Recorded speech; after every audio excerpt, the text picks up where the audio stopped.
તમારું નામ શું છે? નીતાબેન છે. તમે કઈ જગ્યાએ રહો છો? લસકાણાથી આવે છે એન્જલભાઈ. તમને શું તકલીફ હતી? મને લેડેથી માથા ઉઠીની તકલીફ હતી. અહીંયા આવવાથી શું ફાયદો થયો? બહુ જ એક જ દિવસમાં મને બહુ સારી ટ્રીટમેન્ટ મળી છે. બે વખત જ્યુસ પાયું, 2 વખત એમથી માલિશ કર્યું અને 1 વખત નાસ્તો પણ આપ્યો. અને સારામાં સારી નિસ્વાર્થ ભાવની જે સેવા છે ને એમ કે ભગવાનનો હાથ હોય જ છે. ખરેખર ભગવાનની કૃપા હોય તો જ એમ કે આ થઈ શકે છે. બરાબર. અહીંયા આવવાથી અનુભવ સારો છે ને? સારો અનુભવ થયો. આવ્યા ત્યારે એમ કે નિરાશ થયેલા ચહેરા હતા અને જ્યારે જાય ત્યારે એમ કે હસતા ચહેરે એમ કે જાય છે.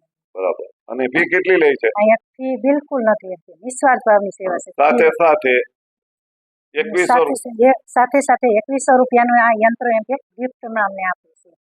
આવવા જેવું છે. અહીંયા ખરેખર એમ કે આવવા જેવું છે. બીજે આપણે પૈસા ભાંગી છતાંય સારું નતું થતું, પણ અહીંયા નિસ્વાર્થ ભાવની સેવા છે. એક વખત આવવું જોઈએ. ખૂબ ખૂબ